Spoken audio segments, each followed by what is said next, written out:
ફટાફટ ટૂંકી વાર્તા વિશે આ લેખકો શું કહે છે એ સમજવું છે. એટલે આપણે ટૂંકી વાર્તાને હું એવું શીર્ષક હતું એને બદલે કર્યું છે ટૂંકી વાર્તા અને તેઓ. એટલે એ તેઓ કોણ? એ આ તેઓ. બેન રક્ષા આ કાર્યક્રમ સંભાળવાની છે અને હું ઝડપથી કાર્યક્રમનો દોર સોંપી દઉં. પ્રિય બેન રક્ષા.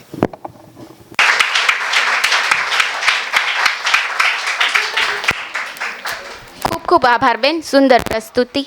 ત્યારબાદ હવે કાર્યક્રમને આગળ વધારતા ટૂંકી વાર્તા અને તેઓ તેના વિશે હું થોડીક માહિતી આપું તો આપણે જાણીએ છીએ કે ટૂંકી વાર્તા એ પશ્ચિમમાંથી આવેલું સાહિત્ય સ્વરૂપ છે. આપણે ત્યાં 19મી સદી 20મી સદીમાં ટૂંકી વાર્તાની શરૂઆત થઈ. તેમાં ગુજરાતમાં આપણને તબક્કે તબક્કે નવા નવા વાર્તાકારો મળતા આવ્યા છે. તો તેમાં આપણે અહીં 5 વાર્તાકારોની કેફિયત વિશે જાણવાનું છે, જે શબ્દસૃષ્ટિમાં પ્રથમ 25મી વખતે ગદ્ય અને પદ્ય એમ બે પ્રકારે વિશેષાંકો પ્રગટ થયા.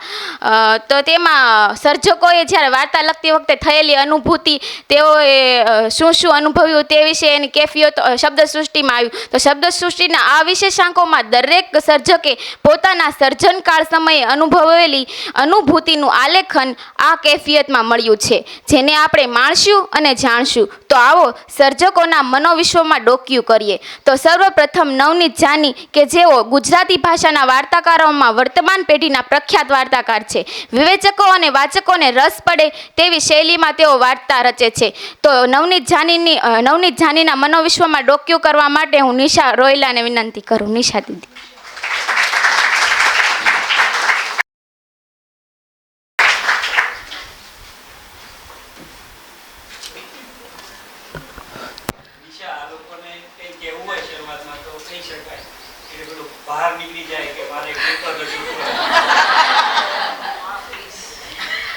આવ્યા, અમને બહુ ગમ્યું અને અમને એમ થાય છે કે અમારે ત્યાં ભણવા આવવું છે એવું થાય છે હવે.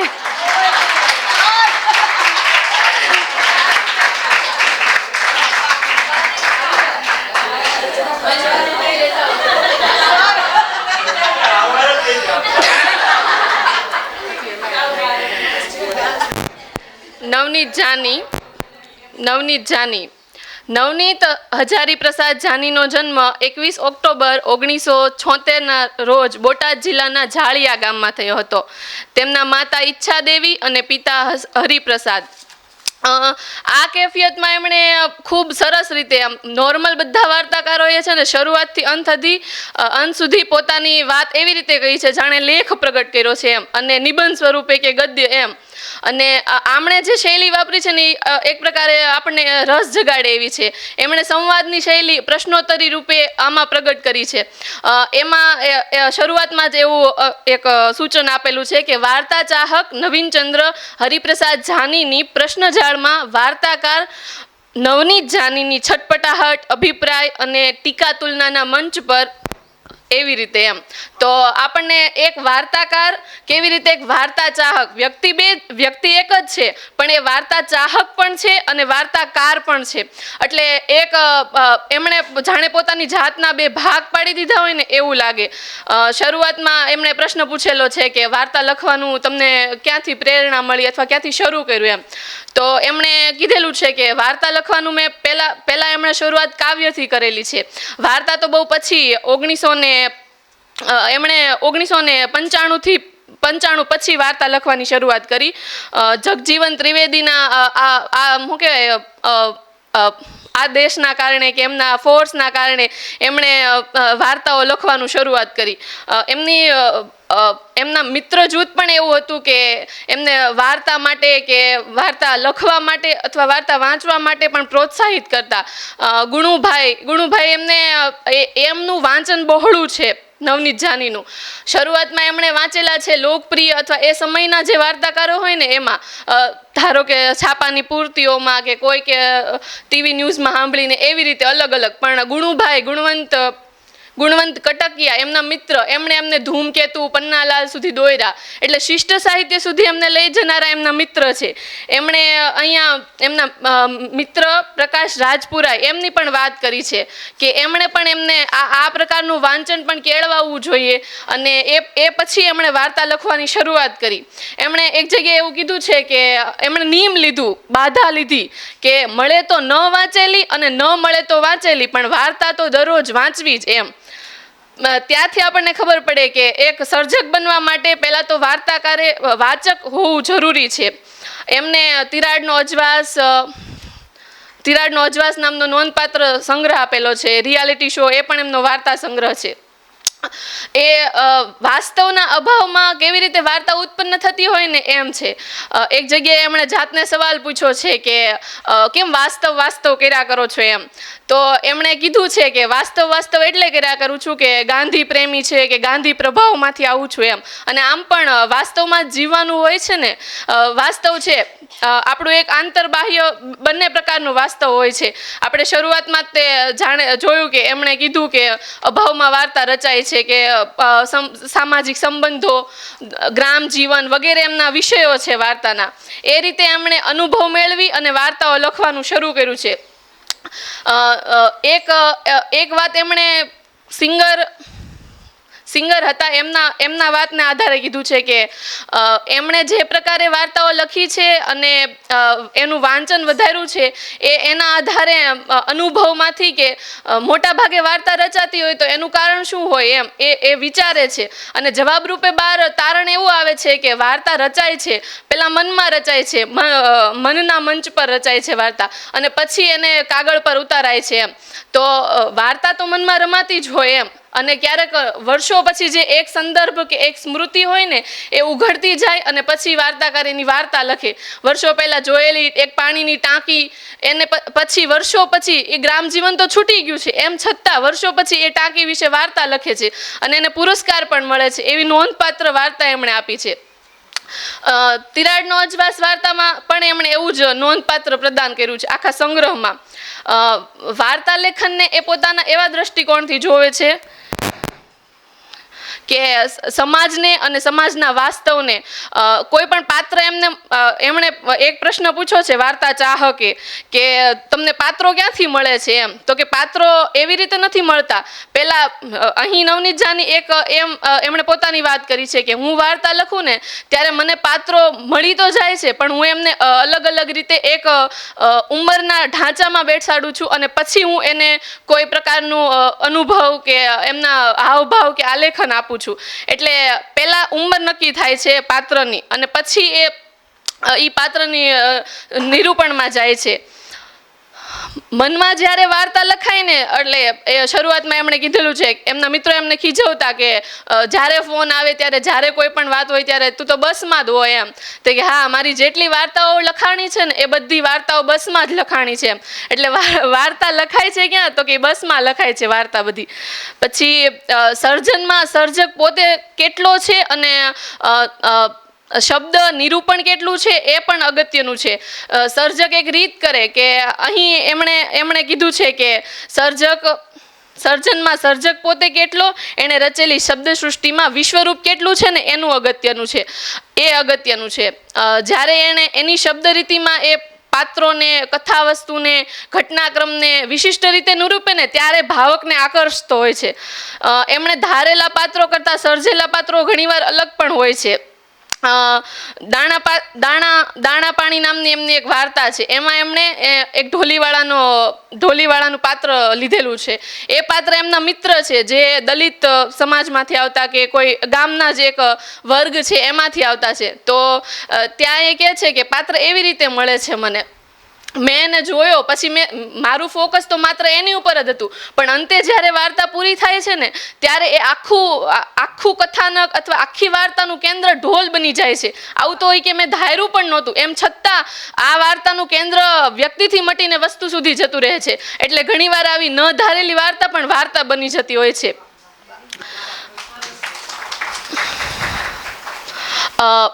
છેલ્લે એક પ્રશ્ન એવો પૂછાણો હતો એમણે વાર્તા ચાહકે વાર્તાકારને પૂછ્યો હતો કે તમને કેવી રીતે વાર્તા મળે છે અથવા કેવી રીતે તમે વાર્તાને જોવો છો, તો એમ કહે છે કે હું વાર્તા એટલે વાર્તા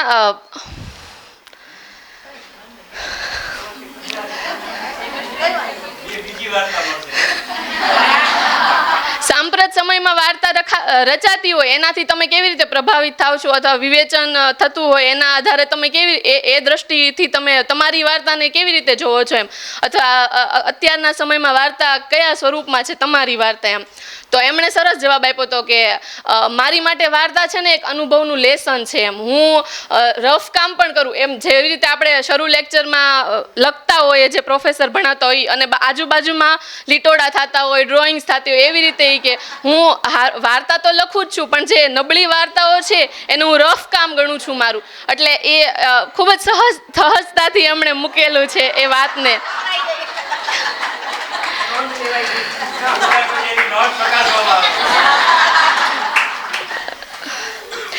માનવ સમાજને અને માનવ મનને એમણે ખૂબ જ સૂક્ષ્મતાથી પોતાના સર્જનમાં વણી લીધી છે. એટલે એક રીતે જોવા જઈએ ને તો એમણે માનવીય સંવેદના, ગ્રામ ચેતના, પાત્રોના માનસમાં કેવી રીતે શરૂઆતમાં જ લગભગ એમણે કીધું છે કે વ્યક્તિ ચેતના અને સમૂહ ચેતનામાંથી મને વ્યક્તિ ચેતના વધુ પસંદ છે એમ. હું વ્યક્તિ ચેતના કે વ્યક્તિ અનુભવો કે વ્યક્તિ સ્મૃતિ કે એક જ પાત્રના માનસપટ પર રમવાનું મને વધારે ગમે છે એમ. સમૂહની ચેતનામાં જોઈએ એમાં મળતું પરિણામ નથી આવતું. એટલે મારું એવું માનવું છે કે હું કોઈ એક જ વ્યક્તિના આધાર લઈને કે કોઈ એક જ વ્યક્તિના માનસપટ પર જ્યારે વાર્તા રચું ને ત્યારે સંતોષપૂર્વક કહી શકાય કે આ વાર્તા સારી રચાણી છે એમ.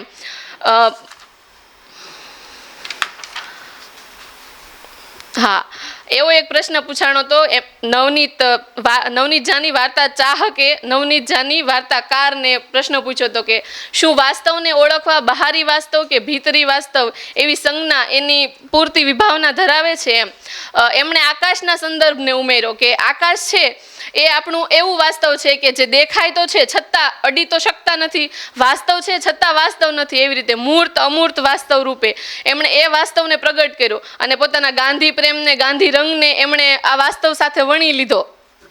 અને અંતે પછી જ્યારે એમ કહે છે કે વિદ્યાર્થી સ્વરૂપે કે વિદ્યાર્થી કાળમાં એમણે જે અથવા યુવાનીમાં એમણે જે બધું અનુભવ્યું હશે, ભાષા, બોલી, અનુભવો, સંબંધો, બધાને ધીરે ધીરે વાર્તાકાર પોતાની વાર્તાઓમાં ઢાળતા હોય છે. એવી રીતે આમણે પણ પોતાની કેફિયતમાં અનુભવને અને સ્મૃતિને વધારે મહત્વ આપીને વાત કરી છે. અને એમણે કીધું છે કે વાર્તાઓમાં છે ને મોટા ભાગે સ્મૃતિ જ કામે લાગતી હોય છે કોઈ પણ વાર્તાકારને. અને એમનું પોતાનું પણ એવું છે કે મને વધારે સ્મૃતિ અને વાસ્તવના આધારે વાર્તાઓ રચવી પસંદ પડે છે. બસ, અસ્તુ.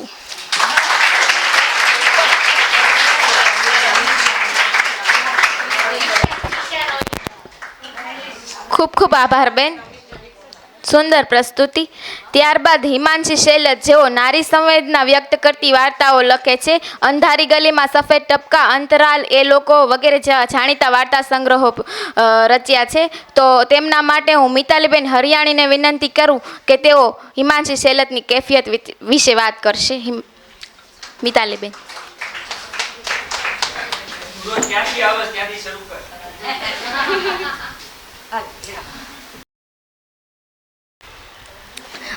મારું નામ મિતાલી છે. હું સિહોરથી રોજે 30 કિલોમીટરનું અપડાઉન કરીને અહીંયા આવું છું અને પાછી જાઉં છું. હા, એટલે મતલબ આવવા જવાનું કુલ મળીને 60 કિલોમીટર જેટલું મારું રોજનું અપડાઉન છે. ટૂંકી વાર્તા અને તેઓ, એમાં મારે આજે જે તેઓ વિશે વાત કરવાની છે એ છે હિમાંશી શૈલજ.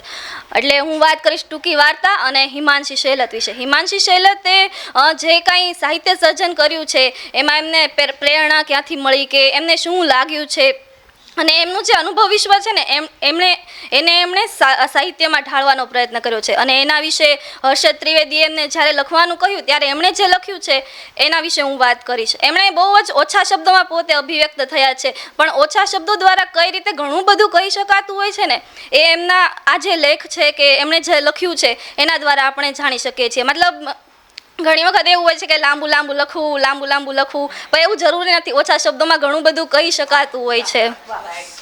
અને એમનો આ જે લેખ છે ને એની શરૂઆત એ વિદ્યાર્થીઓને અનુલક્ષીને કરે છે કે જાણે કે હું વિદ્યાર્થી છું તો મારા મનમાં સાહિત્ય અને ખાસ કરીને વાર્તા એના વિશે શું વિચારો છે.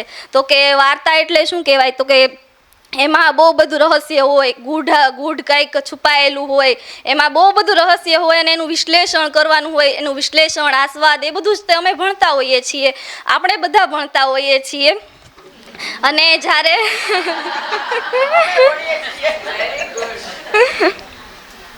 એટલે ત્યારબાદ એવું કે છે કે જ્યારે તમે લખો છો તો તમે સર્જક છો, તો તમને કોઈ એમ કહે કે તમે લખેલું છે એનું વિશ્લેષણ તમે જ કરો તો ત્યારે શું તમને થશે, શું વિશ્લેષણ શક્ય છે? ઘણી વખત એવું કહે છે ને કે કવિ શું કહેવા માંગે છે એમાં જવાની જરૂર નથી, પણ ના, કવિ શું કહેવા માંગે છે એ જાણવું પણ ખૂબ જ જરૂરી છે એમ.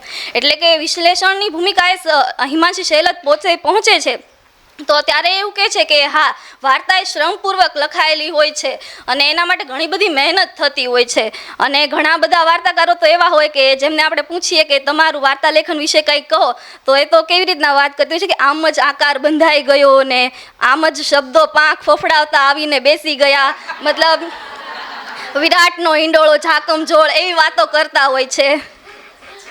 પણ હિમાંશી શૈલત કહે છે કે ના, એવું નથી, વિશ્લેષણ શક્ય છે. અને પણ હા, એક વાત એ જરૂરી છે કે જે સર્જકે વાર્તા લેખન કર્યું છે ને એ અમુક પરિસ્થિતિઓમાં કર્યું હોય છે. જાણે કે હિમાંશી શૈલત પોતે જ કહે છે કે એમણે હિમાંશી શૈલત વિશે આપણે બધા જ જાણીએ છીએ કે એમણે વેશ્યા જીવન અને કિન્નરો સાથે એમની સાથે કામ કર્યું છે, તો એમના પાસેથી જે એની અનુભવ સૃષ્ટિ છે એ ઘડાણી છે અને એમણે એ જ સાહિત્યમાં આવ્યું છે.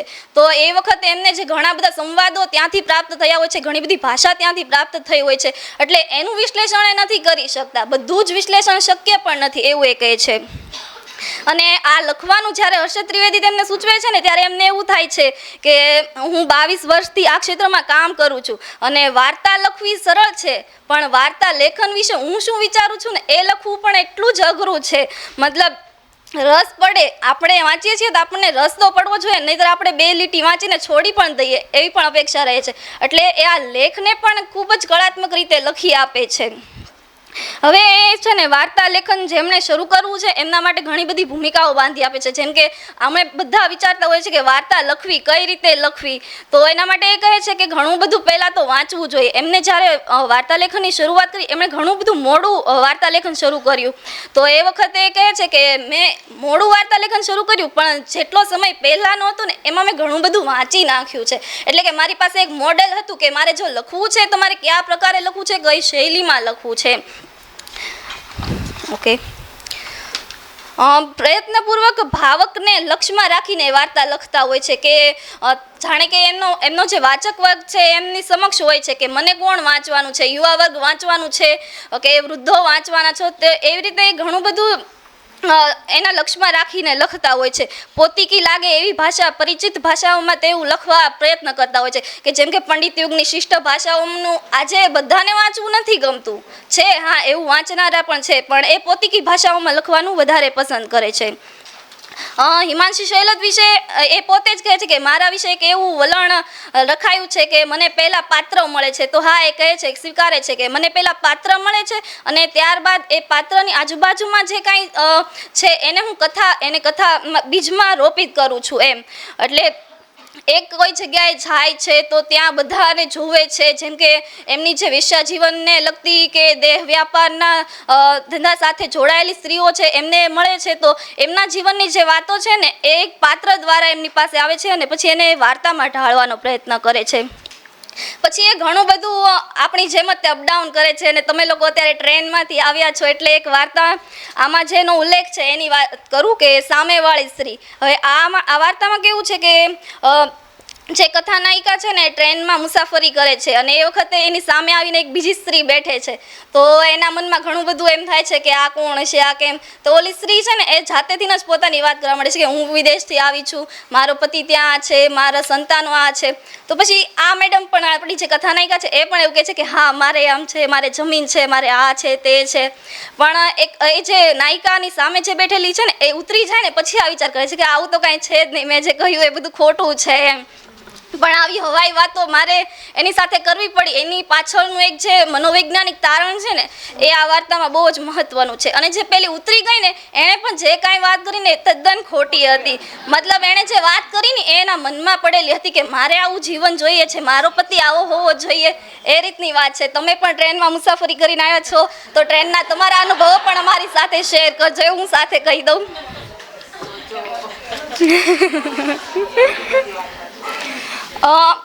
હિમાંશી શૈલક કહે છે કે એમની અનુભવ સૃષ્ટિ જ્યાં સુધી ઘડાઈ નહોતી ને ત્યાં સુધી એ ઘણું બધું નહોતા લખી શક્યા. ચીલાચાલુ સમાજ જીવનને પડકારતી અને અંધારઘેરી જીવન રીતિ હોય તેમને હચમચાવી છે.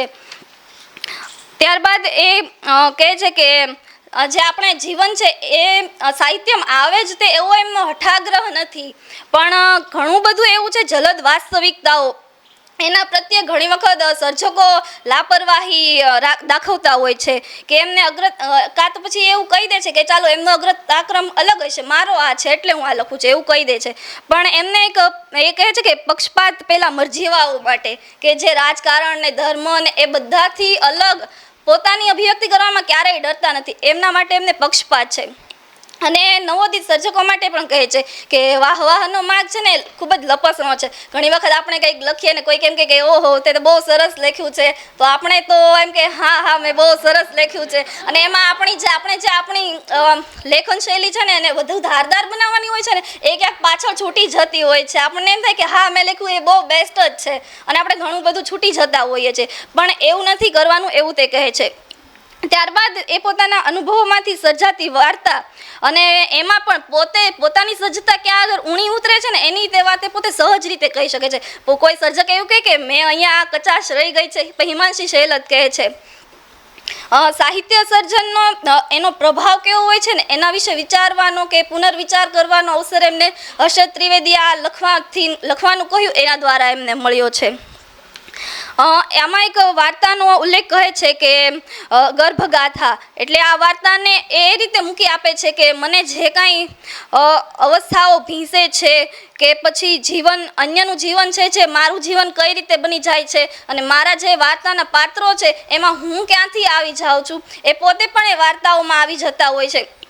તો એક ગર્ભગાથા વાર્તાનો એ આ લેખમાં ઉલ્લેખ કરે છે. એ વાર્તામાં એવું છે કે એક દીકરી છે એ પોતાની માના ગર્ભમાં છે અને ત્યાંથી એ કહે છે કે માં મારે જીવવું છે, મને જન્મવું છે, તું મને આ દુનિયામાં આવવાનો અવસર આપ. અને એના માટે એની માતાને પાછળ જે એની પેઢી છે સ્ત્રીઓની એના વિશે વાત કરે છે કે જો આએ આટલું કર્યું તું, આટલું સહન કર્યું તું, તારા માટે આટલું કર્યું છે, તો તું હવે મને એક બહાર આ દુનિયા જોવાનો મોકો આપે એવી રીતના.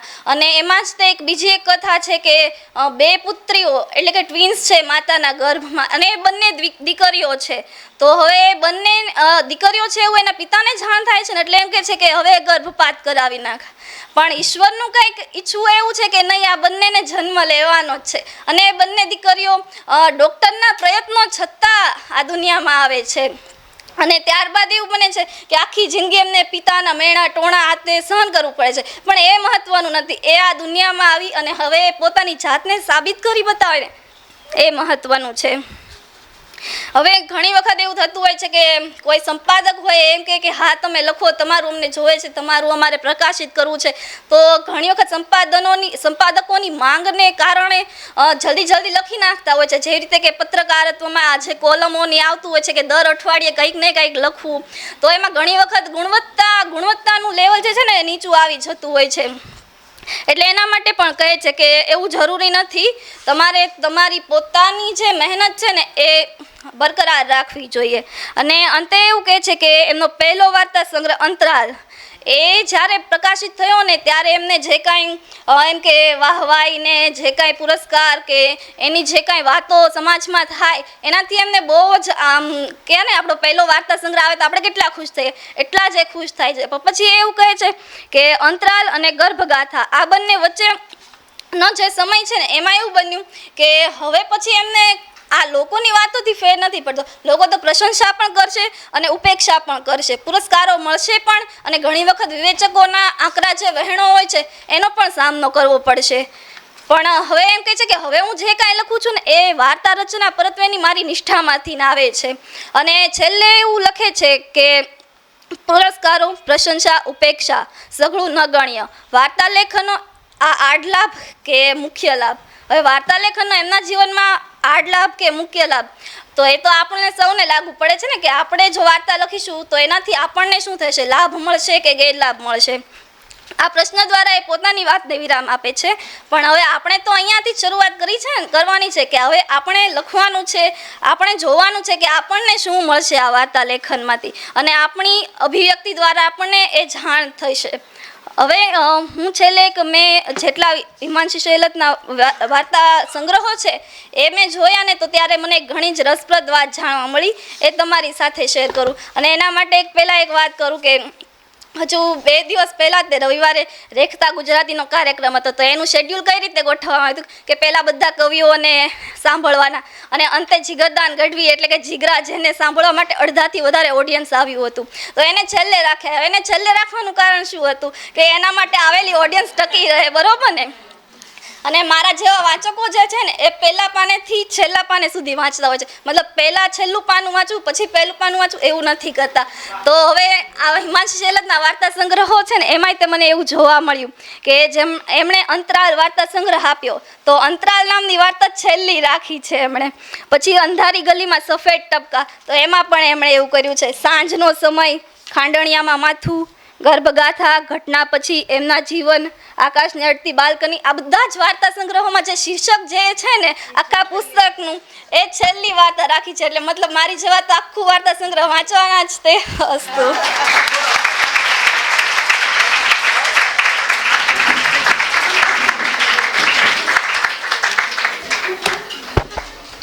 ખૂબ ખૂબ આભાર બેન, સુંદર પ્રસ્તુતિ. ત્યારબાદ પ્રવીણસિંહ ચાવડા જેઓ અનુઆધુનિક યુગમાં નોંધપાત્ર પ્રદાન કર્યું છે, તેમના 11 જેટલા વાર્તા સંગ્રહો પ્રગટ થઈ ચૂક્યા છે. તો હું મિહિરભાઈ પંડ્યાને વિનંતી કરું કે તેઓ પ્રવીણસિંહ ચાવડાની કેફિયત વિશે વાત કરશે. મિહિરભાઈ.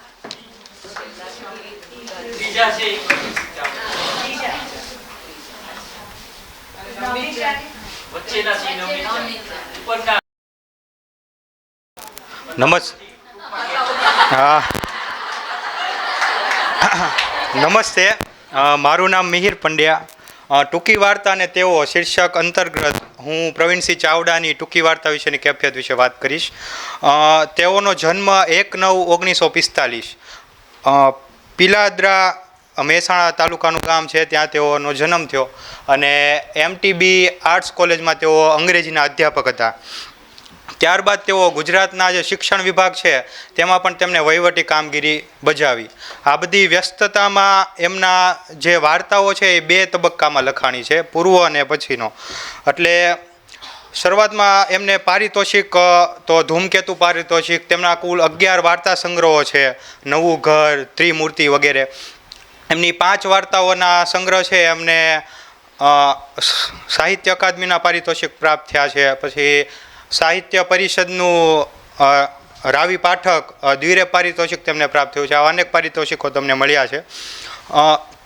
તેઓ તેમની કેફિયતમાં કહે છે કે હું જે સ્કૂલમાં ભણતો અને કોલેજમાં ભણતો ત્યારે જે 40-50 વાર્તાઓ લખાણી એ હવે મને આમ બહુ એવી દળદાર લાગતી નથી અને કાંઈ છપાવવાનો પણ આગ્રહ નથી.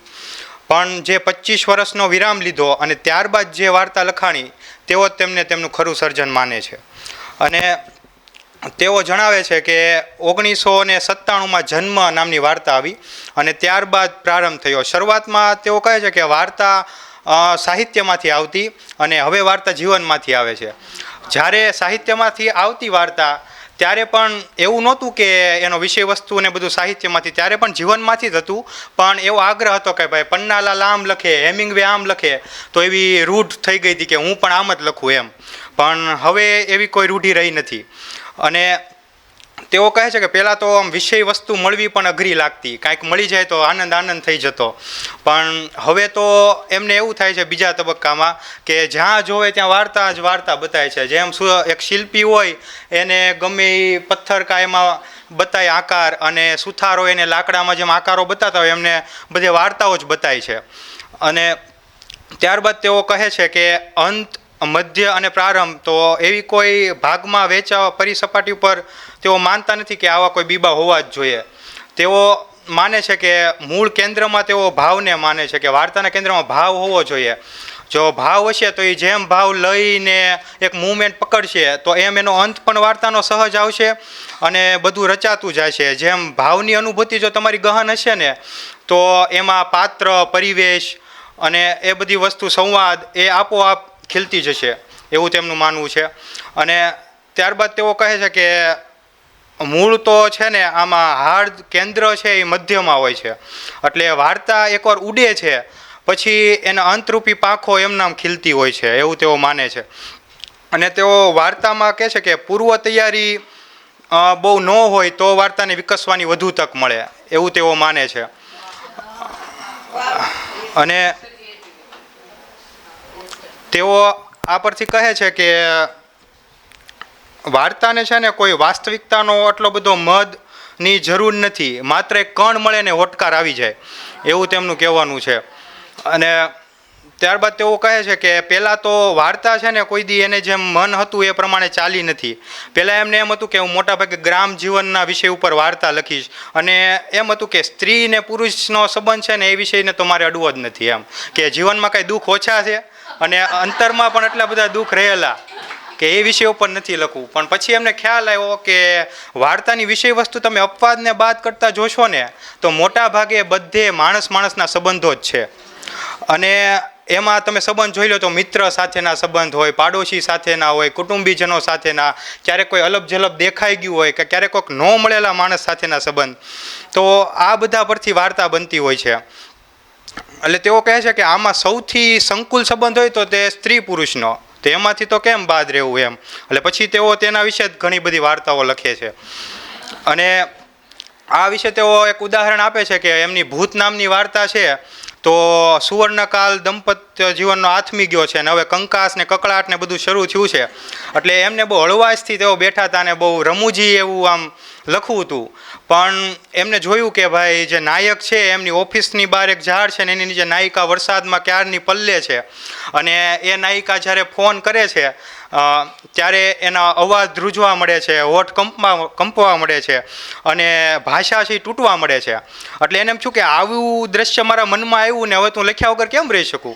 એટલે એ પછી રમૂજી વાત નથી રહેતી અને આખી વેદના એના કેન્દ્રમાં આવી જાય છે.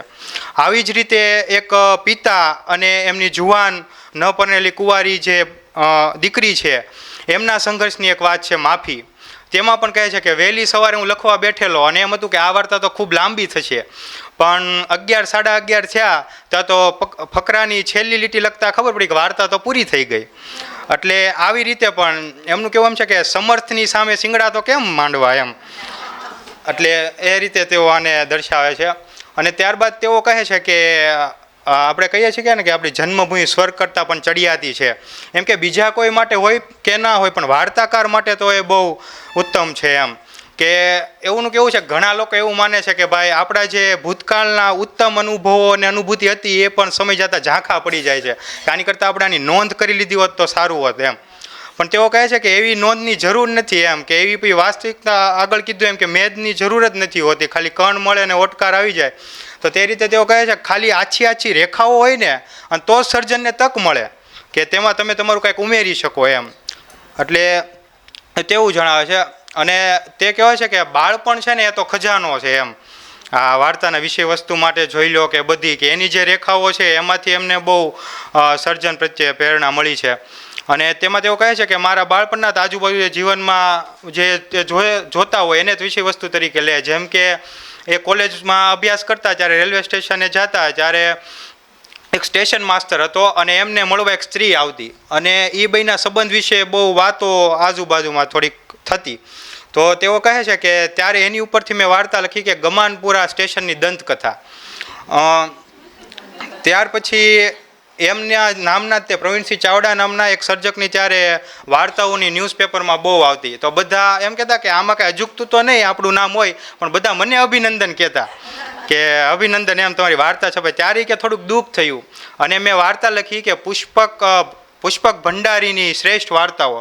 અને ત્યારે એમ કહે છે કે ન્યાય મને નહીં પણ સામા લેખકને મળ્યો, કે લોકો મને સમજતા હતા એનું સર્જન એમ. અને ત્યારબાદ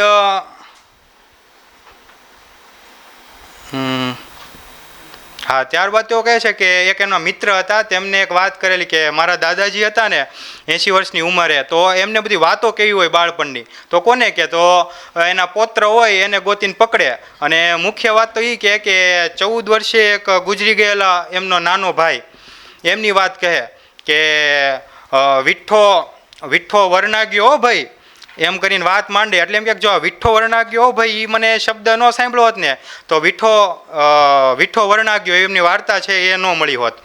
તો એ રીતે તેઓ આ બધા સ્મરણોને પોતાની વિષય વસ્તુમાં ખૂબ મહત્ત્વનું સ્થાન આપે છે. ત્યારબાદ તેઓ વાત કરે છે કે અમુક વાર્તાઓ તો એ રીતે રચાઈ ગઈ કે જાણે કાંઈક ઝબકાર છો, કોઈ દ્રશ્ય કોઈ ઇમેજ મનમાં આવી. જેમ કે એકવાર તે કોઈક કાર્યક્રમમાં હતા અને મધરાત પછીનો સમય હતો, અડધી ઓડિયન્સ વહી ગઈ હતી અને ત્યારે પૂર્વમાં એમને ચંદ્ર જોયો અને અચાનક એક ઇમેજ મગજમાં રચાણી કે એક જર્જરિત મકાન છે, એની ઓસરીમાં એક માંદી સ્ત્રી બેઠી છે અને કાંઈક કણસે છે. ત્યારે તે એક છે ને આમ મજબૂત જોડા ખખડે છે અને સ્ત્રી કહે છે આવી ગયા. અને એની ઉપરથી એમને ગંગાનો વર નામની વાર્તા મળી. અને ત્યારબાદ એક પતિ છે એ એના ઘરમાંથી છે ને આમ ફોસલાવીને કોઈક ભિખારી જેવો માણસ છે એને આમ હળવેકથી બહાર કાઢવા મથી રહ્યો છે. ત્યારે ઘરની પાછળની બારીમાંથી એક સ્ત્રી ઊંચી થઈને જોવે છે અને વિસ્મયને આક્રોશથી આમ જોઈ રહે છે. બસ આટલું દ્રશ્ય એમના મનમાં આવ્યું ને એની ઉપરથી એમને વાર્તા લખી કે બદામી રંગનો કોટ અને છત્રી, એ વાર્તા મળી. આ રીતે તે એમને અલગ અલગ વાર્તા મળી. એટલે તેઓ કહે છે કે આ બધી પછી એક તર્પણ નામની વાર્તા હતી, એ વહેલી સવારમાં સપના આવેલું અને એ વાર્તા રચાઈ ગઈ. તો એવો કહે છે કે આ બધું તો સામાન્ય દ્રશ્યો હતા એમ, તો એની ઉપરથી વાર્તા કેમ બની તો એનો તર્કબદ્ધ જવાબ મારી પાસે કોઈ નથી. અને તેઓ કહે છે કે આ વાર્તા બસ આમ બનતી જાય છે એમ, વાર્તા ઉગે છે. તેઓનું કહેવાનું એમ છે કે વાર્તા કોઈ એવી વસ્તુ નથી કે તમે એક નકશો લઈ લો અને પછી એને એક મકાનની જેમ ચણો. એ તો ઉગે, એને તો એક પછી એક ડાળ ફૂકે, કૂપળ આવે, પાન આવે અને ડાળ ઉપર બેઠેલું એક પક્ષી પણ એ વાર્તાનું હિસ્સો હોય છે એમ. અલબત્ત એમાં કોઈ આક્રોશ નથી, થડ ને મૂળિયા સાથે તો જોડાયેલું જ છે, પણ આ બધી વસ્તુ પણ એક વાર્તા ઉગે છે એવું તેઓ કહે છે. આ કેફિયતનું શીર્ષક પણ એવું એને રાખ્યું છે કે વાર્તા ઉગે છે એમ.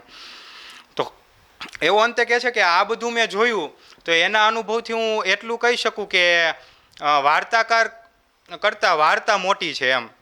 કે વાર્તાકારનું એટલું બધું ઓલું નથી, કે વાર્તા છે ને એ વાર્તાકારથી આવ જુદી વસ્તુ છે. અને તમે એમ માનો કે વાર્તા છે ને એ એક પિંડમાંથી જન્મે છે અને એને પછી મન, આત્મા એ બધું આખું જીવનની સમગ્રતા તે ધારણ કરે છે. તો તેને તમારી એ દ્રષ્ટિએ જ જોવી પડે. તમારી માન્યતા, તમારી વિચારસરણી, તમારા બધા વાદો કે એ બધા તમે એની ઉપર ન થોપો. એક કવિ છે, મને નામ ભૂલાઈ ગયું, કે એમને આવું ભાવકો વિશે કીધું હતું કે તમારે છે ને trust the story not the writer એમ. કે રાઇટર ઉપર તમે ન રાખો, વિશ્વાસ રાખો વાર્તા ઉપર, એ શું કહે છે, શું કરે છે. તો એવો કહે છે કે આ બધા પરથી મને એવું લાગ્યું કે વાર્તા વધારે મોટી છે એમ. અને સર પણ કહેતા હતા તમે ઓલી બધી વાતમાં કે તમે ચિંતનને કીધેલું કે એના તાનપુરાને કોઈ દી તારે એનાથી મોટો ન થતો. તો આવું ઘણા વાર્તાકારો પાસેથી મળ્યું છે કે એમનું જે સાધન છે ગમે તેનાથી કોઈ દી મોટું ન થવું એમ. તો આ બધા પરથી તેઓ કહે છે કે હજી આટલું બધું થયું છતાં હું મથામણ કરતો રહું છું. વાર્તા ઉપર મારો હાથ બેસી ગયો છે એવું નથી, ટેકન ફોર ગ્રાન્ટેડ એવું આપ્યું નથી. ખૂબ નમ્રતાથી એની પાસેથી જાઉં છું અને બેસું છું. અને એ કહે છે કે મને મારામાં વિશ્વાસ નથી પણ વાર્તામાં શ્રદ્ધા છે. અને તેઓ કહે છે કે આમાં મારિયાન મેરુ નામના અંગ્રેજી એ લેખક છે તેઓ કવિતા વિશે કહે છે અને એવું એમના અનુભવથી જાણવા મળ્યું છે કે વાર્તા વિશે તેઓ એવું માને છે કે આનાથી હું મારી વાતને વિરામ આપું કે તેઓ કહે છે કે મને એવો અનુભવ થયો છે કે એક કૂવો છે એમાં હું ડોલ નાખું છું, કૂવો કેટલો ઊંડો છે, અંદર પાણી છે કે નહીં એ ખબર નથી, પણ કોઈ દી ડોલ ખાલી પાછી નથી આવી. બસ અસ્તુ.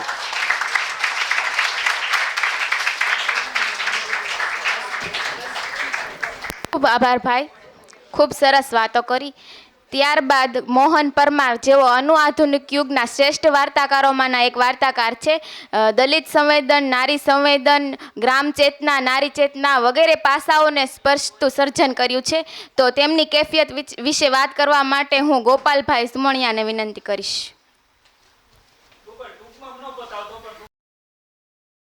મહેસાણાના તેમની પાસેથી આપણે કોલાહલ, નકલંગ, કુંભી, પોટ, અંચળો, હણાહણાટી, અચરજ જેવા વાર્તા સંગ્રહો મળે છે. આ 7 વાર્તા સંગ્રહોમાં કુલ 117 જેવી વાર્તાઓ આપણને મળે છે.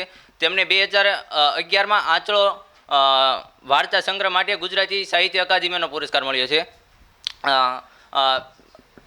મોહન પરમાર કહે છે કે જ્યારે તેમને વાર્તા લખવાની શરૂઆત કરી ત્યારે લગભગ સુરેશ જોશીનો પ્રભાવ છે પૂરજોશમાં ચાલતો હતો અને તેઓને સુરેશ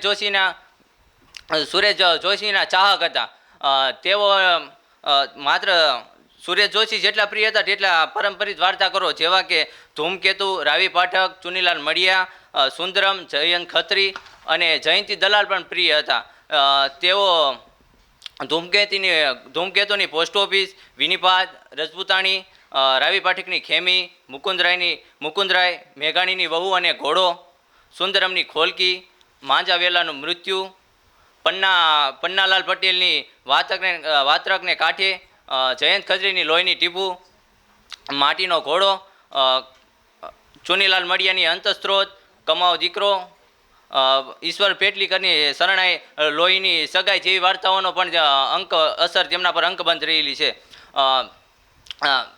મોહન પરમાર છે તેને સુરેશ જોશી અતિ પ્રિય હતા. તેમને વિચારી લીધું કે હું વાર્તા લખીશ તો સુરેશ જોશી જેવી જ લખીશ એમ. પછી એક દિવસના તેઓ વાર્તા લખવા બેસે છે અને કલમ હાથમાં ઉઠાવે છે અને વાર્તાનો પ્રારંભ કરે છે. ગલીના નાકે પાનના ગલ્લા પર એક મોટી આંખોવાળો અને મૂછવાળો એક માણસ બેઠો હતો. વાર્તા પૂરી થઈ. જોઈ તો વાર્તા સુરેશ જોશી કે તેમના અનુગામી વાર્તા કારો લખતા હતા તેવી વાર્તા ન થઈ. એ કાંઈ જુદી જ રીતે લખાઈ હતી. તેમાં પરંપરિત અને આધુનિક વાર્તાઓના તત્વોનો સમન્વય સંધાયો હતો. આ પહેલી વાર્તાથી કંઈક જુદી દિશા તરફ જવાના મારા મનમાં પૂર્વગ્રહો રચાઈ ગયા. 1980માં તેમનો પ્રથમ વાર્તા સંગ્રહ. આ વાર્તા સંગ્રહ છે તેની વાર્તાઓ આપણે વાંચી તો આપણને એવું પ્રતીત થાય કે લેખક છે હજી આમ મથામણ કરતા હોય એવું.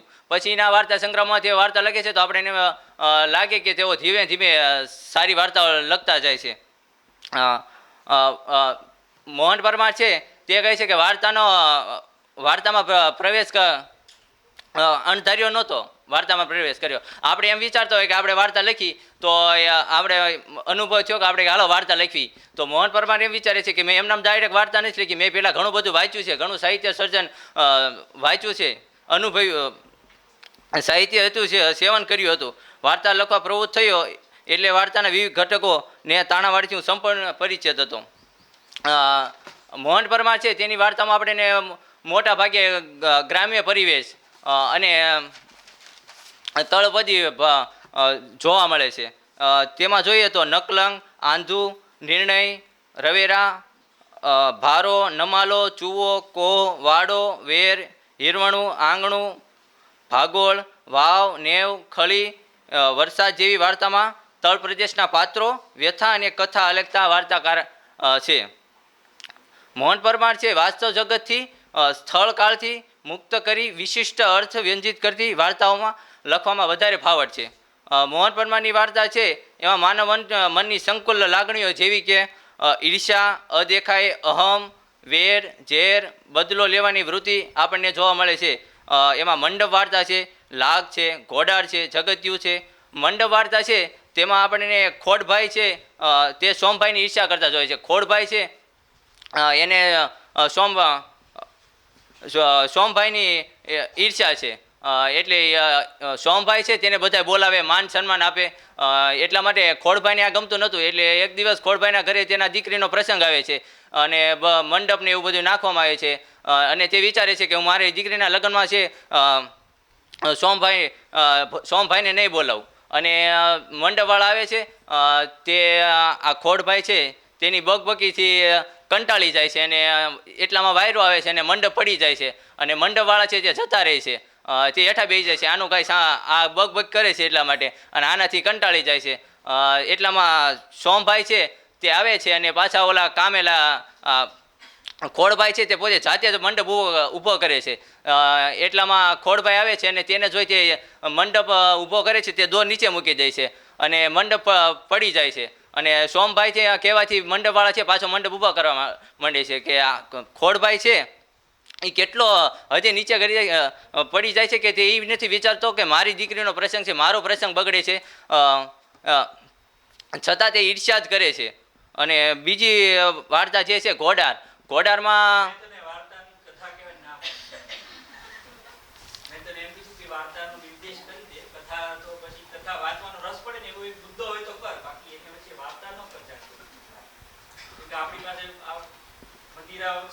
હા, મોહન પરમાર છે તેને પૂછવામાં આવે છે કે તમારી વાર્તાના લક્ષણો શું, તમે આધુનિક વાર્તા અને પારંપરિક વાર્તાથી નવું શું કર્યું? તો તે કહે છે હું માત્ર અને માત્ર વાર્તા લખું છું, વાર્તાના કોઈ ચોક્કસ ચોકઠામાં ગોઠવાયો નથી.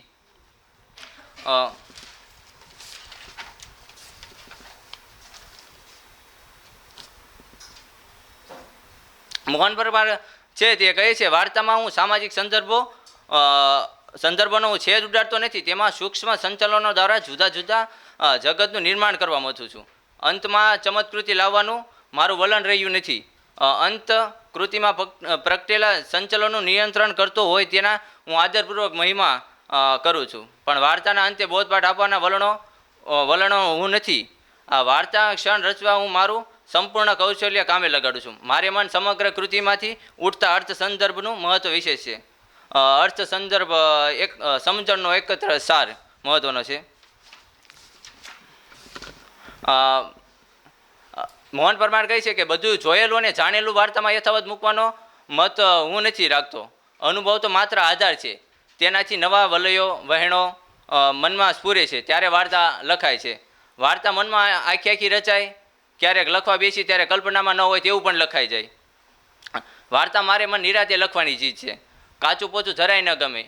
એટલે આમાં શીર્ષક છે તે જેવું છે કે કાચી પોચી વાર્તા હવે લખવી જ નથી એમ, કાચું પોચું જરાય ન ગમે. મોહન પરમાર છે તે કે પૂરી સજ્જતાથી વાર્તા લખું છું, મને વાર્તા લખવામાં કંટાળો આવતો નથી.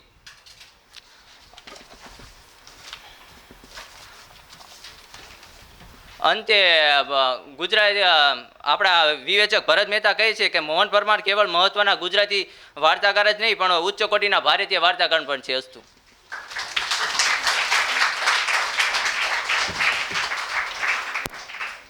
ખૂબ ખૂબ આભાર ભાઈ, સુંદર વાતો કરી. ત્યારબાદ હવે કિરીટ દુધા છે તેમના પૂર્વકાલીનો અને સમકાલીનોથી અલગ રીતે તરી આવે છે. બાપાની પીપર અને આમ થાકી જવું તેમના પ્રસિદ્ધ વાર્તા સંગ્રહ છે. તો તેમની કેફિયત વિશે વાત કરવા માટે હું માનસીબેન ડાભીને વિનંતી કરીશ. નમસ્તે. અહીંયા ઉપસ્થિત ગુરુજનો, મેં તથા પ્રિય મહેમાનશ્રીઓ અને વહાલા વિદ્યાર્થીઓ ભાઈઓ તથા બહેનો, આજની ઘડી તો વધારે રળિયામણી થઈ ગઈ એવું લાગે છે. તો તમને બધાને જોઈને મને નિરંજન રાજ્યગુરુનો એક શેર યાદ આવે કે તું થઈ જાજે પંખી ને હું સરસ મજાનો દાણો, તું થઈ જાજે પંખી ને હું સરસ મજાનો દાણો, ચાદર થાશું કબીરાની તું તાણો ને હું વાણો, અરસપરસ અદ્વૈત રચીને એકબીજાને ગમીએ, ભાઈ ચાલ આપણે રમત જુદેરી રમીએ. તો મારે જે આ ટૂંકી વાર્તા અને હું જે પુસ્તક છે હર્ષદ ત્રિવેદી સંપાદિત, એમાં કિરીટ દુધાતના જે કેફિયત વિશે વાત કરેલી છે, એમાં કિરીટ દુધાત કિરીટભાઈ ખૂબ સરસ રીતે વાત કરેલી છે. એમાં એમને જે શરૂઆતમાં તે છે ને એવું કહેલું છે કે મને જે આ કેવો કંટાળો આવે છે લખવામાં, કેટલો કંટાળો આવે છે અને કેટલા એક વાર્તા લખું અને તરત મારે બીજી વાર્તા તે શરૂ કરી દે, પણ એવું એમને નથી થતું. એમની વાર્તામાં થોડો વધારે આમ સમય લાગે છે કે એ સમયગાળો પણ કેટલો 17 અને 18 વર્ષ જેટલો પણ સમય થઈ જાય.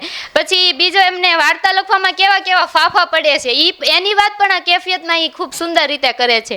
અને જે એમના આજુબાજુ જીવનમાં જે કેવું કેવું વર્ણાયેલું છે, લોકોના કેવા વર્તનો છે, કેવી ગરીબાઈમાં લોકો જીવે છે, એ બધું પોતાની ટૂંકી વાર્તામાં તેઓ આલેખન કરે છે. અને બીજું એવું કે તેમને જે કારકુન તરીકેની જે નોકરી પણ કરી એમની પણ એ વાર્તાઓમાં તે બધું આલેખન વધારે કરે છે. પછી ભાષા પ્રત્યેનું તેમનું પ્રભુત્વ કેવું છે એ પણ આપણને એક ઇન્ટરવ્યૂમાં જાણવા મળે. અને બીજું એ કે તેઓ એવું પણ કહે ગુજરાતી ભાષા કેટલી ટકી રહે, તો એમ કહે છે કે જે મજૂર વર્ગનો છોકરો જ્યાં સુધી કે અંગ્રેજી નહીં શીખે ને ત્યાં સુધી આપણી ભાષા ટકી રહેશે એમ. અને બીજું આ જે હર્ષદભાઈને છે ને આ કેફિયત વિશે આ કિરીટભાઈને લખવાનું કહે છે ને ત્યારે એ શરૂઆતમાં તે એમ કહે છે કે મને તો આ તમે આમંત્રણ આપ્યું એ બદલ હું તમારો આભારી નથી એમ, કારણ કે એવું કરીને તમે મને રોજબરોજને મુશ્કેલીમાં મૂકી દીધો એમ. કે એમાં પછી એવું કહે છે કે એમાં તમારો વાંક નથી, પછી એમ કે એમાં મારો પણ કાંઈ વાંક નથી એમ. તો આ પણ એક રસપ્રદ એમને જે શરૂઆત કરી છે એ પણ રસપ્રદ રીતે જોવા મળે છે. પછી જે કેફિયત વિશે એમ કે મને નકરું કેફી તે પડઘાયા કરે એમ. તો એમાં જે કેફિયતમાં આપણે જેવું સિલસિલાબંધ હકીકતો જેવી વાતો આપણે કરીએ એ આપણે સર્જતી વખતે એવી વાતો નથી થતી એમ. પછી એવી બધી સર્જનાત્મક એમની ભાઈ જે વાર્તા એમના વિશે એ પૂછે કે તમે આ શીર્ષક કેવી રીતે તમારામાં આવ્યું એમ. પછી એમાં પાત્રો કેવી રીતે આવે, એમાં વર્ણનો કેવી રીતે આવે, કથા વસ્તુ કેવી રીતે આવે, તો એમાં કિરીટભાઈ સરસ રીતે વાત કરે છે. અને એમાં એમ કે મગજમાં હું જો વધારે જોર કરું તો આ વિશે હું તમને જવાબ આપી શકું એમ, એવું એ હર્ષદભાઈને કહે એમ. પછી એમ કે ભૂતકાળમાં જે બન્યું છે એ હું અત્યારે તમને કહું તો એના કરતાં ત્યારે જ તમે મને પૂછવું હોત તો એમ. તો એમ કે 2009ની જે વાત છે એ તમે મને 2019માં પૂછી હોત, 1999માં પૂછી હોત તો ત્યારે હું તમને વધારે રસપ્રદ રીતે જવાબ આપી શકે તેમ. પછી એ જે જયજીત ત્રિવેદી જે હર્ષદ ત્રિવેદીના પુત્ર છે એમનું એ ઉદાહરણ આપે છે કે એમને જો મને આ વિશે પૂછવું હોત તો આ સમયમાં મને અત્યારે પૂછવું હોત ને તો હું વધારે રસપ્રદ રીતે આ કેફિયત વિશે હું પૂછી શકે તેમ, જવાબ આપી શકે તેમ. પછી એક આઉટસાઇડર જે આલ્બેર કામ્બુનું છે પાત્ર, આલ્બેર કામ્બુ દ્વારા જે નવલકથા છે એની પણ એક વાત કરે છે કે એમાં જે અંતમાં જે આવે છે ઓલા મરસોલ જે પાત્ર છે એ જે ઓલા ટાપુ નહીં જે આરબ ઉપર જે થયેલો હુમલો છે એમાં એમને જે સેના દ્વારા એનો હુમલો થયો તો એમ કે આંખમાં તડકો આવતો હતો કે સૂરજના કારણે એમ. તો અમારે કેફિયતની વાત કરવી હોય ને તો એવી રીતે હું કરી શકું એમ. પછી બીજું એક અન્ય સ્વરૂપ જે આપણા સાહિત્યના અન્ય સ્વરૂપો છે કવિતા, નવલકથા, વાર્તાઓ, એમાં એ સૌથી વધારે ટૂંકી વાર્તાને વધારે મહત્વ આપે છે કે એમાં ટૂંકી વાર્તા લખવાનું કારણ, ટૂંકી વાર્તા લખવી હોય તો એમાં એમ કે વીજળીના ચમકારે મોતીડા પરોવા જેવું કામ છે એમ. કે એમાં ટૂંકી વાર્તા એ વધારે કેન્દ્ર સ્થાને હોય એવી રીતે એ વાત કરાય કે ટૂંકી વાર્તા અન્ય સ્વરૂપો કરતાં એ વધારે કલાત્મક છે એમ. પછી બીજી વાત એવી રીતે કરે છે કે જો મને કેન્દ્ર બિંદુ મળી જાય ને તો હું સરળ રીતે વાર્તા લખી શકું એમ, તો મારે વધારે ફાફા ન પડે એમ. પછી એમાં એક એવી વાત એવી ભૂત નામની જે વાર્તા છે એમાં જે છાયા અને પ્રકાશ કેવી રીતે પડે છે એ આપણને વધારે આમાં જોવા મળે છે. અને બીજું સમાજમાં જે જોવા મળતા માનસિક રીતે સુખી કેવા માણસો છે તેમની પણ તેઓ પોતાની વાર્તાઓમાં વાત કરે છે. અને તે વધારે આપણે જોઈએ ને તો કેન્દ્ર બિંદુ ઉપર તે વધારે ભાર મૂકે એમ કે મને કેન્દ્ર બિંદુ મળે તો મારે ટૂંકી વાર્તા લખવામાં એટલો બધો સમયગાળો ન લાગે એમ. એટલે કે જે બાપાની પીપર એમને લખી છે અને બીજી વાર્તા એમને જે લખવી છે તો એમાં એમને 17 કે 18 વર્ષ જેટલો સમય લાગે છે. અને સ્થૂળ અને સૂક્ષ્મ અનુભવો વિશે પણ તે વધારે કહે છે કે એમાં એ 3 મુદ્દા ટાંકે છે કે પહેલી વાત જે છે એ પોતાના એમાં જે આજુબાજુ સમાજના લોકો વર્તનો કેવી રીતે કરે છે એની વાત કરે છે કે માણસ એકબીજા સાથે માણસને શોભે એવું વર્તન નથી કરતા એમ. કે એક વ્યક્તિ બીજી વ્યક્તિને ધિક્કારે છે, અપમાનિત કરે છે, ઉતારી પાડે છે. તો એવા બધા પાત્રોની જોવે છે, અનુભવે છે, સંવેદે છે અને પોતાની વાર્તામાં તે આલેખન કરે છે એમ કે હું જે પોતે અનુભવું છું તે મારો વાચક વર્ગ પણ આ રીતે બધું અનુભવે એમ. તો આપણને આ અનુભવ દ્વારા પણ એ પોતાની વાર્તાઓને જે આલેખન કરે છે એ જોવા મળે છે.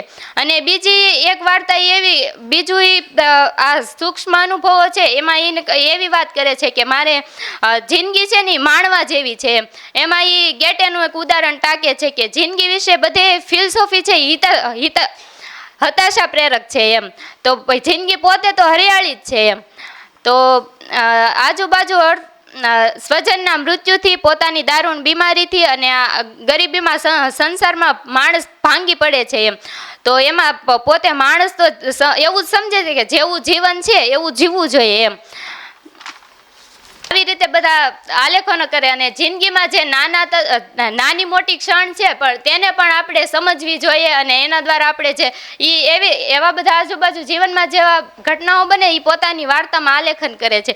તો આ બધી વાર્તા એમાં પ્રવાસ, પછી આ સૌજી શામજી બચું ક્યારેય સમજ્યા જ નહીં અને એક ઉજરડો વાર્તામાં પણ જોવા મળે છે.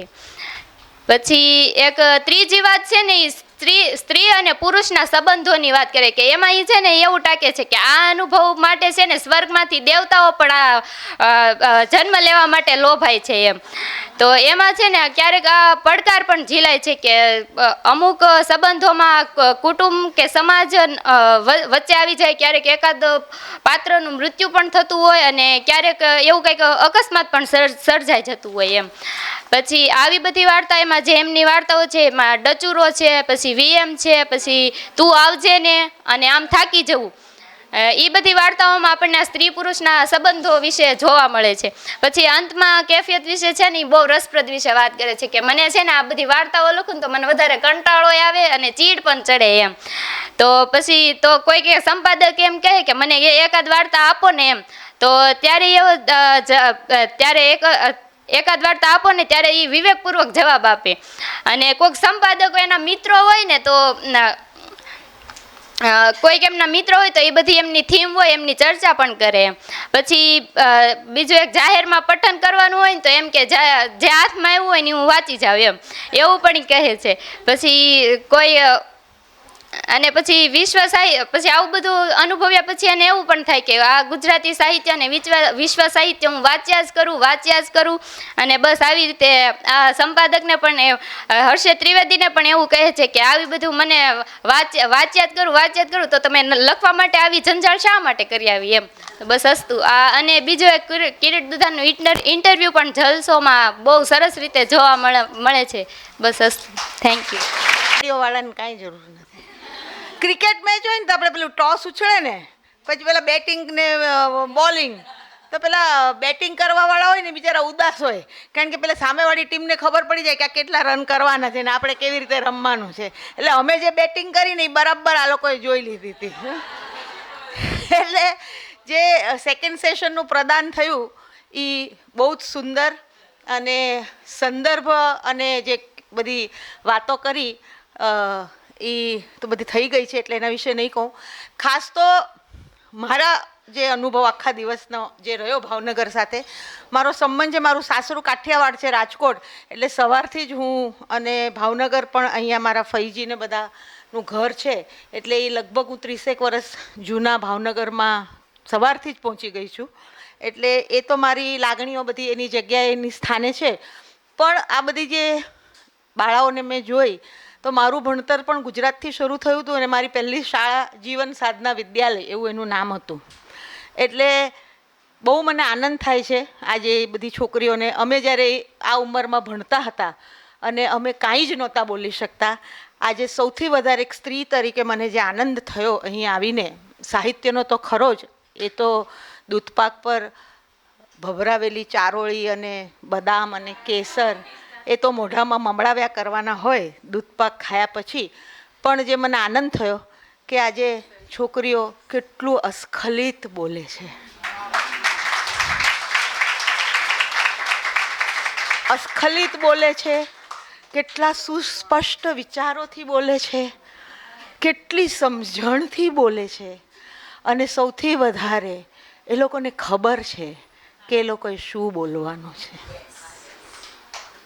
આ આજે 30 વર્ષ પહેલાંની એક છોકરી કોલેજમાં ભણતી અને આજે 30 વર્ષ પછી એક કોલેજમાં ભણતી છોકરી જો કોઈ કહેતું હોય કે પ્રગતિ નથી થતી તો હું કહું છું કે પ્રગતિ બહુ સુંદર થઈ રહી છે અને તમે બધાએ અમને બહુ આશા અપાવી છે કે અમે જે કરી ગયા કે અમે જે કરી રહ્યા છે એનું ભવિષ્ય બહુ જ ઉજળું છે.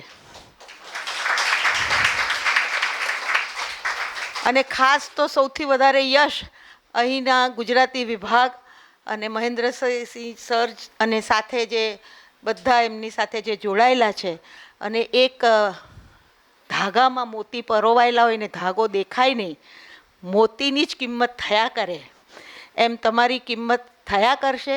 ધીરજ ધરો, તમને શોધતા આવશે. આમિર ખાને કહ્યું છે તેમ સક્સેસ કે પીછે મત ભાગો, કાબેલિયત કે પીછે ભાગો. તમે દોડ્યા કરો, એની મેળે સક્સેસ આવશે. અને આજે તમે અમને બહુ સરસ ઉર્જા આપી અને જમાડ્યું તો અધધ છે. આજ પહેલી વાર સવારે હું નોકરીએ આવી તો નોકરીના જ ટાઈમે પણ ડબ્બો લીધા વગર આવી. એટલે તમારો ખૂબ ખૂબ આભાર.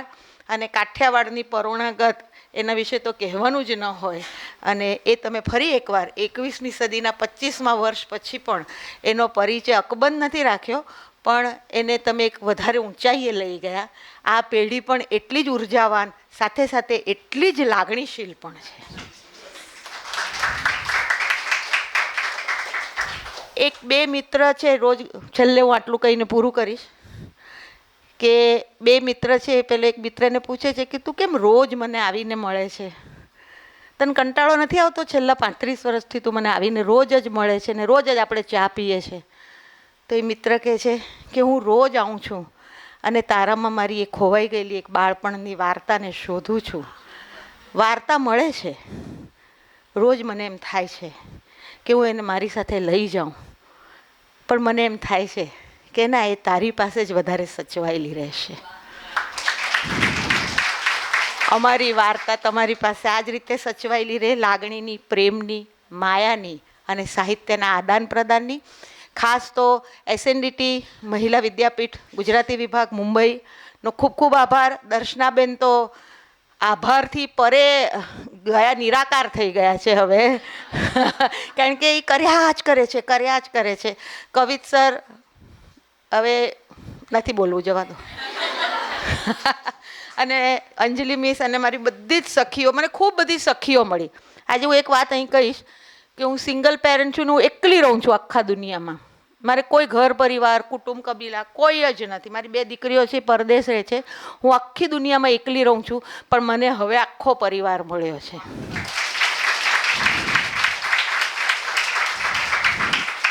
અને એને માટે આપ સૌના આભાર સાથે હું સૌથી વધારે ઈશ્વરનો આભાર માનું છું, મા સરસ્વતીનો આભાર માનું છું કે આ દિવસનું ઋણ આ જન્મે ઉતારાયું. તો હરી ઈચ્છા. અમારા મુંબઈના ગુજરાતી વિભાગમાં ભલે મુંબઈ યુનિવર્સિટી અમારી SNDT યુનિવર્સિટી છે, પણ ભાવનગર યુનિવર્સિટી ભલે પરોક્ષ રીતે પણ હંમેશા હાજર હોય છે કવિત સરને લીધે. અને આજે મને સમજાય છે કે એ કેમ ત્યાં હાજર હોય છે. ભાવનગરમાં આવતા જે ભાવ અહીંયા અમે પામ્યા છીએ એ બદલ ગમે એટલો આભાર માનીએ ખૂબ જ ઓછું છે. તમારી પરોણાગત તમે જે લાગણીઓ આપી છે એના બદલ ખૂબ ખૂબ આભાર. આ બેને હમણાં જ કહ્યું કે એજનો બહુ મોટો ડિફરન્સ આપણી વચ્ચે છે. હું પણ જ્યારે આવી તો મને પણ લાગ્યું કે અરે આ અમારી સામે તો બધા નાના વિદ્યાર્થીઓ છે, કેવું લાગશે. પણ ખરેખર જ્યારે અહીંયા અમે બેઠા, અમે જ્યારે તમને મળ્યા છીએ ત્યારે ખરેખર એવું લાગે છે કે ના, બસ આપણે બધા વિદ્યાર્થીઓ છીએ, આપણે બધા સાહિત્યના વિદ્યાર્થીઓ છીએ. એટલે એ જે એક ભેદ હતો ને એ તો બસ અહીંયા આવતા હોય તો તરત જ ભૂસાઈ ગયો છે. બીજી વાત, મારે પરોણાગત માટે તમારો ખૂબ ખૂબ આભાર. પ્રવાસે જઈએ ને એટલે બહારનું ખાવાનું હંમેશા જ થાય, પણ જ્યારે આજે અહીંયા આવીને તમે જે પ્રેમથી ઘરનું જમવાનું જમાડ્યું છે, ખૂબ ખૂબ તમારો ખૂબ ખૂબ આભાર. આ બેને વાત કરી કે હું 30 કિલોમીટર રોજ પ્રવાસ કરીને આવું છું, તો મને મનમાં ઝબકારો થયો કે બરોબર 30 કિલોમીટરની સફર તો લગભગ અમે રોજ કરીએ છીએ, પણ એ બહુ સહુલિયતભરી હોય છે. અમે લોકલ ટ્રેન બહુ દર 3 મિનિટ એમને મળી રહે છે, પણ ડેફિનેટલી અહીંયાની સફર એમની ખૂબ જ સંઘર્ષભરી હોતી હશે કે 60 કિલોમીટર રોજના આવવા જવાના જ્યારે થાય છે. તો આ બધી જે વસ્તુઓ જ્યારે નિરીક્ષણ કરીએ છીએ ત્યારે લાગે છે કે ભણતર માટે પણ કેટલો સંઘર્ષ આપણે કરી છે. અમે તો બહુ સહુલિયતથી ત્યાં ભણી રહ્યા છીએ, ભલે સફર એટલી જ હશે પણ સહુલિયતો બહુ છે. તમે જે કાર્ય કરી રહ્યા છો, તમે જે સાહિત્ય માટે કરી રહ્યા છો, તમારા જીવનને પણ એ સહાયક થશે જ, પણ આજે ભવિષ્યમાં આપણા ગુજરાતી સાહિત્યને પણ ખૂબ ખૂબ સહાયરૂપ થશે.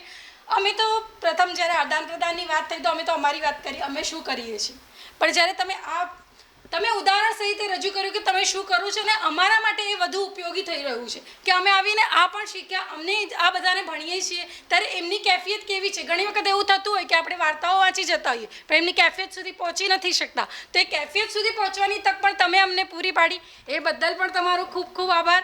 મહેન્દ્ર, ખૂબ ખૂબ આભાર કે આ મુલાકાત લેવાનો અમને મોકો આપ્યો.